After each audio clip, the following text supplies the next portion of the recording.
Your attention, please. It's time for the final countdown. The show starts in 5, 4, 3, 2, 1, go.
Iba't ng pangarap ay ang pag-iinagpis, liwanag at kadiliman.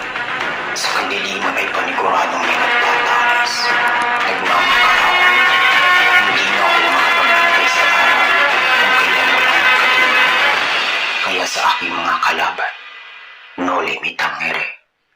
Ako si Jose, at ito ang kwento ng aking pitong bayan.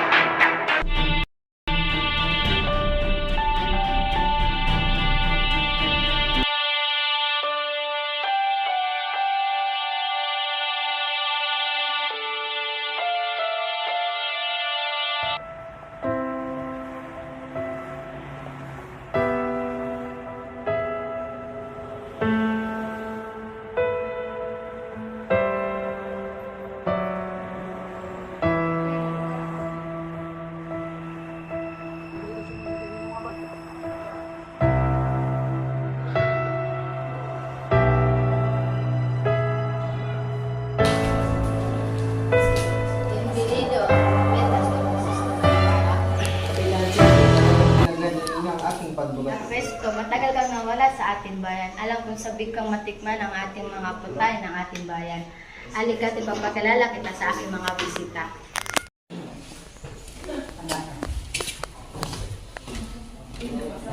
Siya si Tia Isabel, ang nag-iisang kapatid. Siya naman si Don Tiburcio, isang doktor. Siya naman si Don Victorina, ang asawa ni Don Tiburcio. Siya naman ang kurang puruko ng San Diego na si Pati Damaso.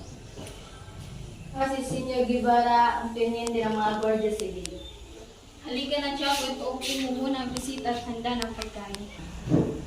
Buenas noches, mga amigos, at sa matalik na kaibigan ng aking ama, ang si Padre Damaso. Ikaw na nga pala ang anak ng limao na si Rafael Ibarra. Nais ko lang sabihin sa iyo at kahit kailanman, hindi ko naging matalik na kaibigan ang iyong ama. Kamusta naman ang pag-aaral kung kayo Mabuti naman po, Kapitan Tiago. Hindi lamang kaalaman ng siyensa ang aking natutunan doon, bagkus pati ang uri ng pamumuhay ng mga taong nasasalamuha ko. Ngunit likas pa rin ang mga inyo kahit saan pa man sila mag-aral. Ikaw, Ibarra, nais mo bang makabilang sa ano na? Paumanhin, Kapitan, ngunit kailangan ko nang umalis. Maraming salamat sa inyong pangyayari sa lusanong ito. Papalasin pala si Maria Clara. Sa susunod na lang po, Kapitan Tiago.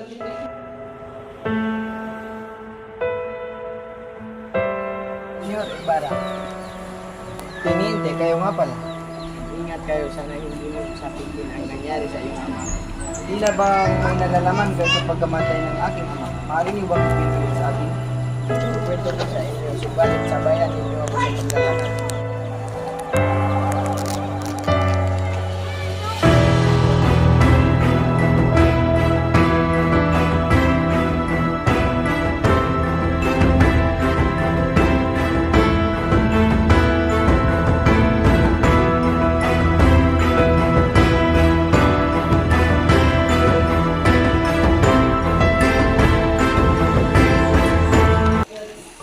Magandang umaga, Tia Isabel. Magandang umaga rin sa iyo, Ibarra. Ngunit bakit naparito ka sa amin? Nais ko lamang kung makita si Maria Clara. Nandiyan po ba siya? Anding? Anding?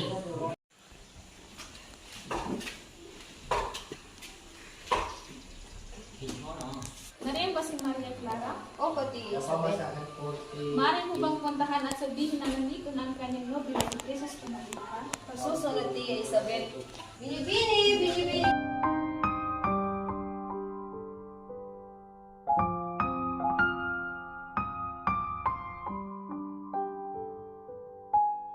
Maria Clara, binibini, nandito na ang Robio na si Don Crisostomo Ibarra. Si Ibarra? Nasaan siya, Anding? Nasaan si Ibarra? Maria Clara! Ibarra, nagbalik ka na pala. Akala ko ay nakalimutan mo na ako. Marami pa namang babae dyan sa Europa.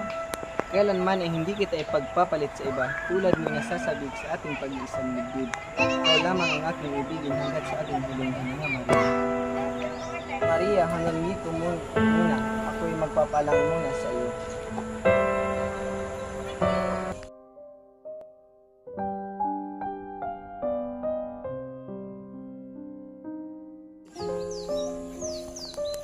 Ginoo.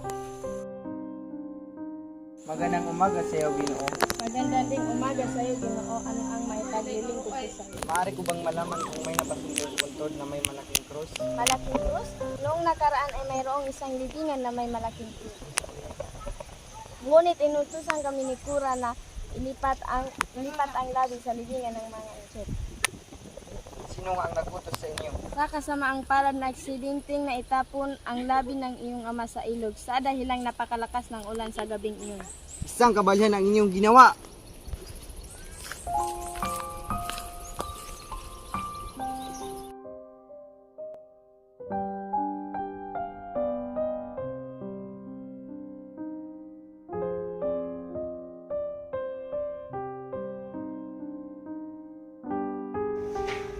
Mahal ng Kura. Mahal ng Kura, tanggapin niyo po ang aming munting handog para sa ating simbahan. Magpalangin sana kayo. Sana ipagpatuloy ninyo ang inyong pagbibigay ng paikling tulong sa ating simbahan. Sa katunay, naghahanda na kami sa papalapit na pistahan dito sa bayan ng San Diego.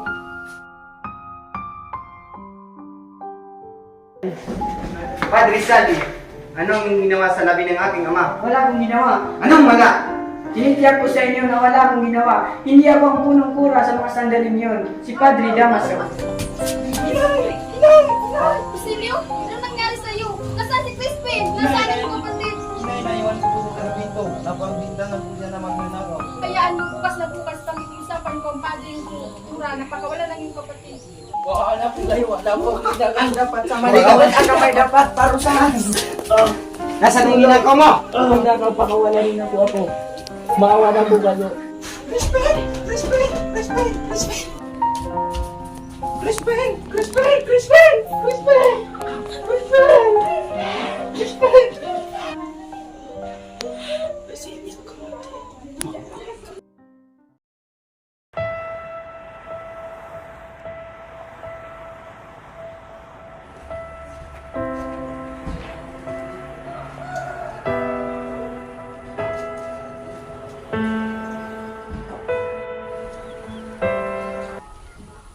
Nasaan pa yung dalag niya? Para po ito sa pura. Nais ko lamang po siyang makausap sapagkat ang aking anak na si Christine ay hindi pa nakikita simula pa kahapon. Ay, ito pala ang ilang batang magnanakaw. Si Christine, matapos magnakaw ay nakuha niya pang tumakas at lumis. Sa katunayan, narinig ko na papunta ang mga Guardia Civil sa iyong tahanan. Ang mga Guardia Civil?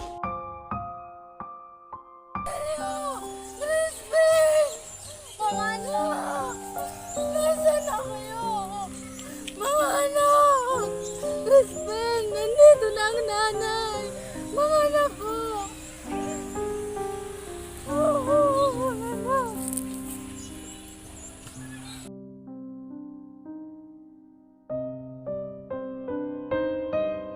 Magandang umaga sa iyo, Mang Tasyo. Nais ko lamang humingi ng payo para sa binabala kong pagpapatayo ng paaralan. Sa kabuuan ng liwanag, ngunit sa susunod na salinanin ay maunawa nila ito sapagkat sila ay matatalino at malamang ay hindi maanggin sa panahon ng mga ninuno nila. Walang sa'yo, wag mong utusan ang mga guro ang may ari-arian. Maraming salamat po, Mang Tasyo. Una na po ako.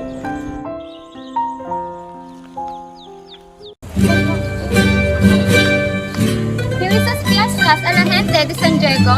Bili na po kayo!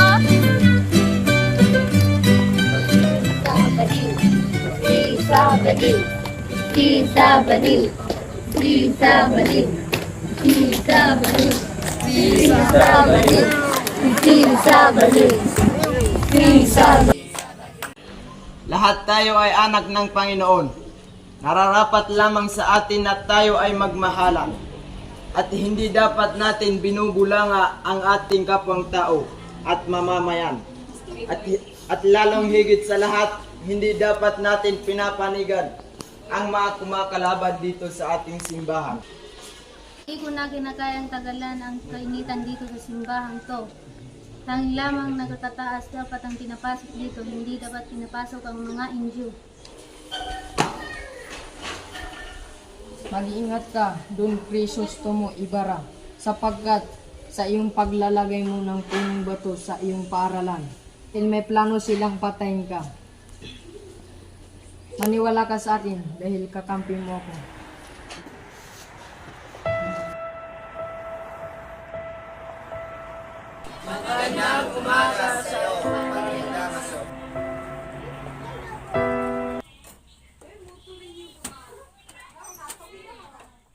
Kumusta na kaya ang labi ng iyong ama Ibarra? Saan na kaya ito dagat na padpad?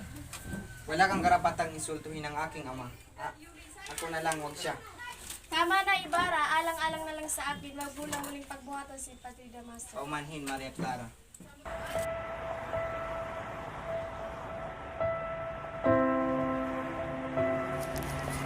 O ba si Crisostomo Ibarra? Maaari ka ba namin na na sumama sa amin? Bakit? Ikaw ang tinutulong magpasimula ng pag-aay ka ng mga Guardia Civil. Mama, sabi, maliit ka masaktan. Ngunit, senyor, wala akong ginalaman dyan.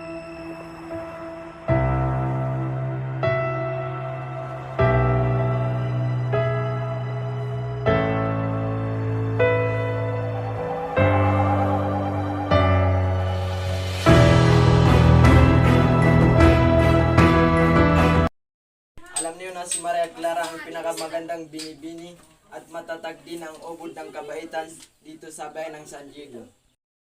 Ganyang binibini ang nais ko.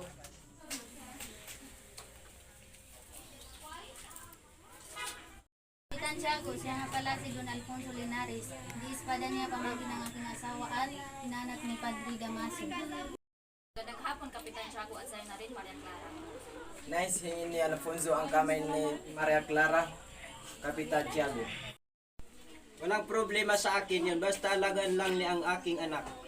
Ama, labis akong tumututol. Si Crisostomo Ibarra lamang ang aking iniibig. At hihintayin ko siya kahit anumang mangyari. Anak ka nga talaga ni Don Rafael Ibarra. Pareho kayo nagmamataas, kaya walang dudang pareho kayo ng sinapi. Hindi na ako makapaghintay na makita ang iyong bangkay na palutang-lutang sa dagat, gaya ng sa iyong ama. Huwag na huwag ninyo hamangkin ang aking ama, dahil kung titimangin kayong mga Friday, ay mas masahol pa sa Diablo. Mamang-mang mga kayo!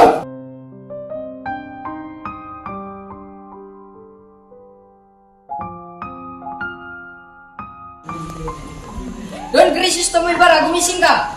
Gumising ka! Ikaw, tatanungin kita. Oo, ako si Elias. Ngunit anong ginagawa mo dito? Nandito ako para iligtas kita.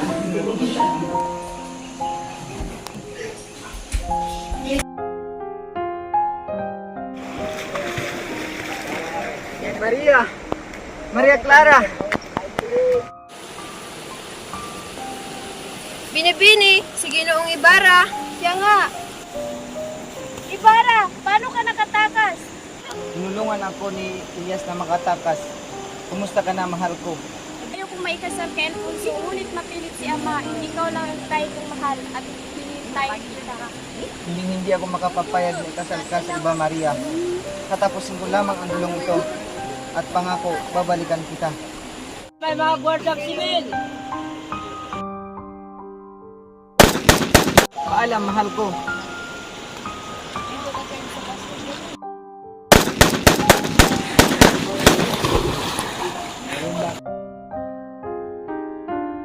Binibini, may dapat ka malaman.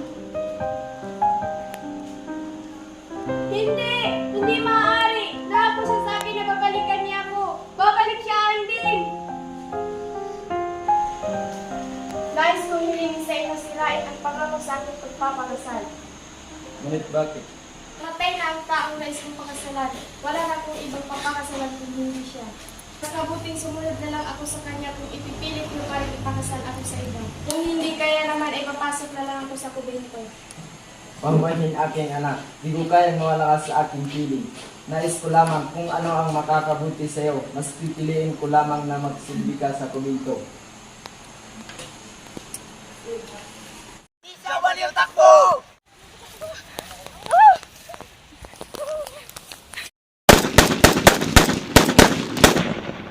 Inay!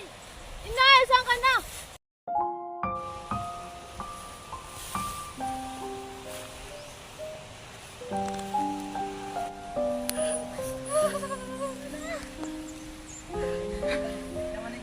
Inay! Inay! Inay! Inay! Inay! Inay! Inay! Ano nangyari sa'yo, Inay? Inay! Silio? Opo, Inay. Ako po si Basilio, Inay. Inay, ano nangyari sa'yo? Iniwan niyo na ako ni Crispin. Inay!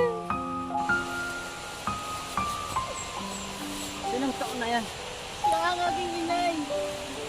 Nasugatan ako at hindi magtatagal bawiin ang aking buhay. Maghanap ka ng kahoy at igamot sa aming dalawa ng iyong ina. Kung hindi ay sunugin mo na lang kaming dalawa.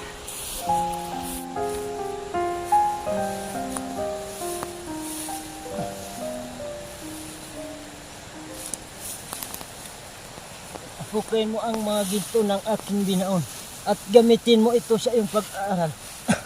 At ako'y naniniwala na kayong mga kabataan ay pag-asa ng bayan.